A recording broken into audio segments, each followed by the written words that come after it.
नमस्कार दर्शक बंधु मु ऋतिक आपण मानू मोर आउ गोटे नुआ भिडियो स्वागत।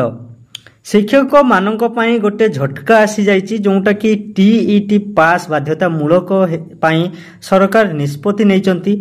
जो शिक्षक माने बा शिक्षयित्री माने हाई स्कूल रे बा गवर्नमेंट स्कूल रे शिक्षक भाव रे पिला माननको पाठ पढौचंती तो तांको पई बहुत बड़ खबर आसी जाइछि जोंटा कि झटका लागिवा खबर तांको पई आसी जाइछि जोंटा कि टीईटी पास बाध्यतामूलक पई सरकार निष्पत्ति नैचंती। ता सब डिटेल्स रे हमें देखिबा। आपण माननको फैमिली रे के जदी स्कूल रे टीचर रहिचंती बा आपण माने निजे टीचर रहिचंती ताहाले भिडियोटी को आपण माने संपूर्ण भाव रे देखंतु। शिक्षकों पाई शिक्षक योग्यता परीक्षा टीईटी पास बाध्यतामूलक नहीं सुप्रीम कोर्ट तर्जमा करा जाइछि।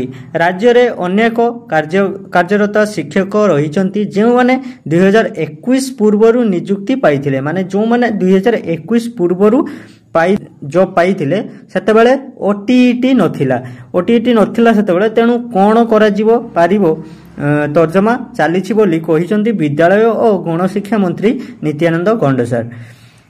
अन्य राज्य कोन करूछंती ताहा तर्जमा करूछंती सरकार एनै एक्शन करा जाइछि नाही विचार चलीथिला मंत्री कहिसंती।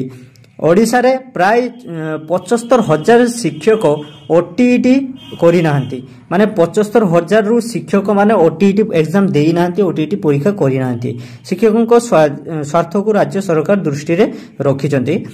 तो अवसर ग्रहण पाई 5 वर्ष रु अधिक थिले चाकरी जारी पाई शिक्षक योग्यता परीक्षा टीईटी पास बाध्यतामूलक बोली सुप्रीम कोर्ट निर्देश देइचंती। माने जो माने 5 वर्ष रु अधिक चाकरी करि जाइचंती तो सेमानक पाई बाध्यतामूलक टीईटी माने एग्जाम दबा पाई जेटा कि सुप्रीम कोर्ट तरफ निर्देश मिली जाइछि। सेमानकु 2 वर्ष भितरे टीचर्स एलिजिबिलिटी टेस्ट माने टीईटी पास करबाकू पड़िबो। जदि विफल होंती तेबे सेमाने बाध्यतामूलक अवसर नेबे। तेबे जेउ शिक्षकंकर अवसर पाई मात्र 5 वर्ष बाकी अछि सेमाने दुईटी रु छाड़ पाइबे माने डीईटी रु छाड़ पाइबे।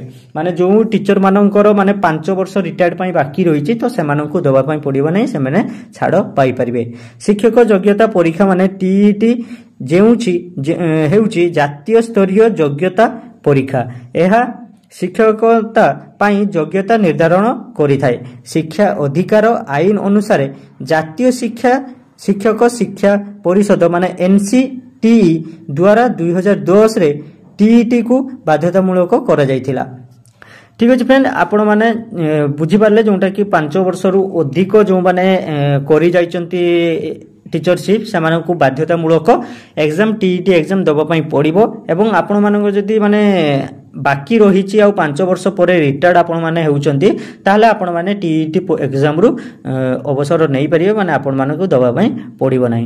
ठीक अछि फ्रेंड भिडियोटी आपण मानकु जदी इन्फॉर्मेटिव लागिथिबो वीडियो को गुटे लाइक करी चैनल टी को सब्सक्राइब करी साइड रे थिया बेल आइकन को ऑल रे सिलेक्ट कर दियंतु।